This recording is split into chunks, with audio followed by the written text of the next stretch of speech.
Welcome to my channel tech science. My name is Syed Ishan. आज physics first year के chapter number 3 में हम next motion से related terminologies को डिस्कस करेंगे। लास्ट लेक्चर में हमने वेलोसिटी के अबाउट पढ़ा था, डिस्प्लेसमेंट के अबाउट पढ़ा था और ये यूनिवर्स में हर चीज़ एक परपेचुअल मोशन की स्टेट में हमने उन चीज़ों को क्या किया था, डिस्कस किया था। आज हम स्टार्ट करते हैं नेक्स्ट टर्मिनोलॉजी से जिसका नाम है एक्सेलरेशन। अब ये एक्सेलरेशन ऐसी चीज़ है जिसको आप मैट्रिक लेवल की फिजिक्स के अंदर पढ़ के आए हो।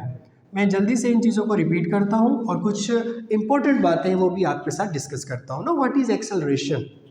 एक बॉडी है वो मूव कर रही है, उसने पहला किलोमीटर जो है वो डिस्टेंस कवर जो कर रही थी वो एक वेलोसिटी से कर रही थी। वो वेलोसिटी थी लेट्स सपोज 2 मीटर्स पर सेकेंड। दूसरा किलोमीटर जब पहुंचा तो वो उसने दूसरा किलोमीटर 3 मीटर पर सेकेंड की वेलोसिटी से कवर किया। अब वेलोसिटी चेंज हो गया, पहले किलोमीटर में 2 मीटर्स पर सेकेंड था, सेकेंड किलोमीटर में वो क्या हो गया, 3 मीटर्स पर सेकेंड हो गया। अब मीन्स टू से ये हमारे पास एक व्हीकल है और ये वाला जो भाई व्हीकल है ये मूव करते हुए जब जा रहा था तो फर्स्ट किलोमीटर के अंदर इसका जो स्पीड था वो था 1 मीटर्स पर सेकेंड, लेट्स सपोज 1 था। आगे जब पहुंचा तो नेक्स्ट हमारे पास जब किलोमीटर था तो इसका स्पीड चेंज होकर क्या हो चुका था, 2 मीटर्स पर सेकेंड। अब इसका स्पीड क्या चेंज हुआ, अगर ये सेम डायरेक्शन में मूव कर रहा होता तो ये वेलोसिटी होता, क्योंकि डायरेक्शन चेंज नहीं हो रही होती। तो अगर इसको हम कंसीडर कर लें वेलोसिटी, तो जब एक ऑब्जेक्ट का वेलोसिटी चेंज हो रहा है, अब इसको यहाँ से यहाँ तक पहुँचने में कुछ टाइम भी तो रिक्वायर्ड हुआ होगा ना, वक्त भी तो लगा होगा। अगर टाइम के लिहाज से वेलोसिटी चेंज हो, टाइम के लिहाज से वेलोसिटी चेंज हो तो आप उसको क्या कहते हो, एक्सेलरेशन। सो एक्सेलरेशन का अगर डेफिनेशन करें तो rate of change of velocity is called acceleration. Rate of change of velocity is called acceleration. कि किस रेट से वेलोसिटी चेंज हो रही है वो उसका क्या है, एक्सेलरेशन है। स्टूडेंट्स अब देखिए एक्सेलरेशन को हमने शो कर दिया ए से, चेंज के लिए हमने क्या लगाया, डेल। वेलोसिटी चेंज हो रही है उसके लिए हमने वी लिखा और टाइम के लिए हमने क्या लिखा, डेल टी। अब velocity is a vector quantity, so acceleration is also a vector quantity. Acceleration is also a vector quantity.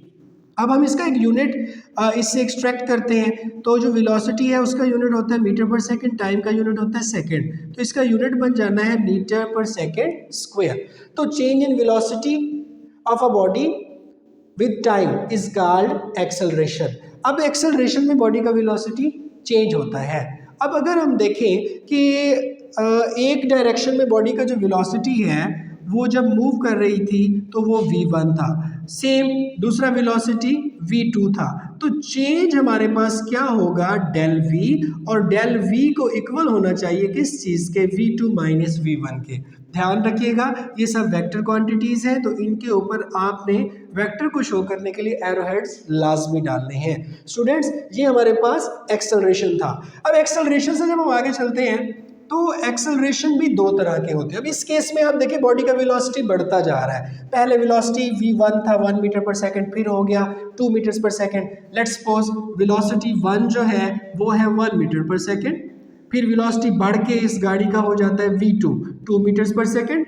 अब वेलोसिटी इंक्रीज हो रहा है, वेलोसिटी इंक्रीज हो रहा है, और जब बॉडी मूव करती है इंक्रीजिंग वेलोसिटी से, तो in case of increasing velocity जो एक्सेलरेशन होता है वो पॉजिटिव होता है। एक्सेलरेशन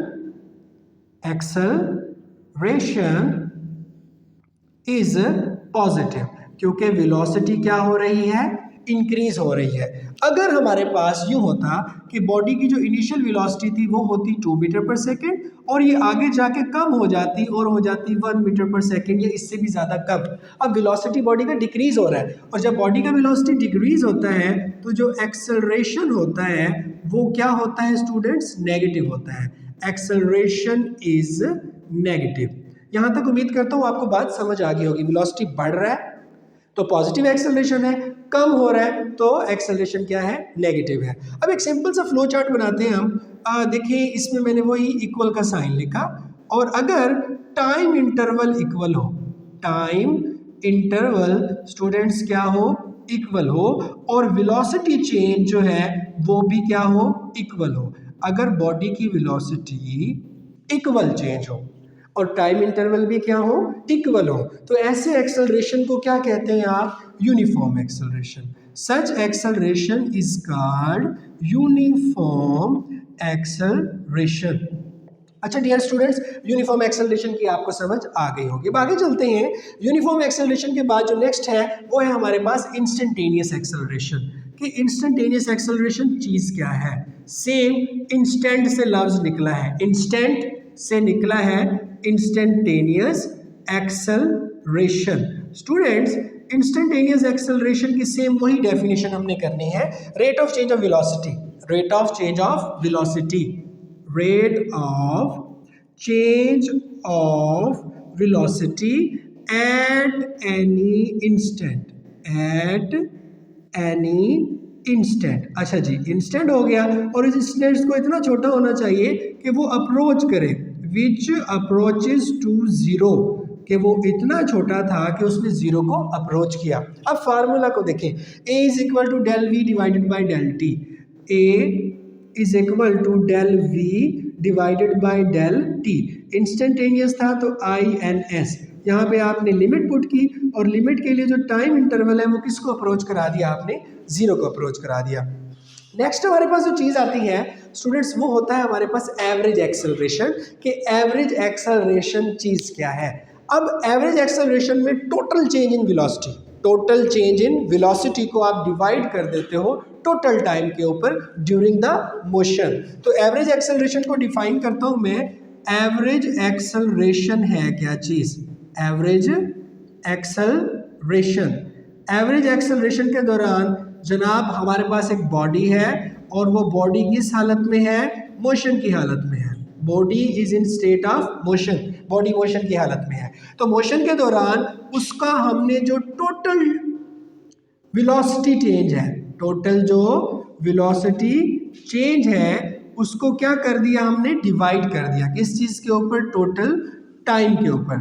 तो जब टोटल हमने वेलोसिटी चेंज को टोटल टाइम के ऊपर डिवाइड किया, जब एक बॉडी मोशन की हालत में थी, तो ऐसे एक्सेलरेशन को आप क्या कह देंगे, ऐसे एक्सेलरेशन को आप एवरेज एक्सेलरेशन कहते होते हैं।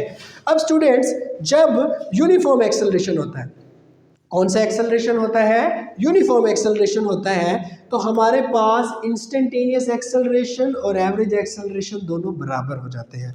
तो एमसीक्यूज के हिसाब से बड़ी इंपॉर्टेंट बात है कि in case of uniform acceleration, जब एक्सेलरेशन क्या हो, यूनिफॉर्म हो, तो instantaneous acceleration becomes equal to students average acceleration, average acceleration और इंस्टेंटेनियस एक्सेलरेशन इक्वल हो जाता है। Students, it was all about acceleration in second lecture of physics chapter number 3। अगर किसी टॉपिक से रिलेटेड डिटेल वीडियोस चाहिए तो आप हमारे चैनल को सब्सक्राइब कर लें और कमेंट सेक्शन में हमें ज़रूर बताया करें, आपके कमेंट्स हम देखते होते हैं और उस पर डिटेल वीडियोस भी बनाने की हम कोशिश करते हैं। अपने चैनल का ख्याल रखिएगा।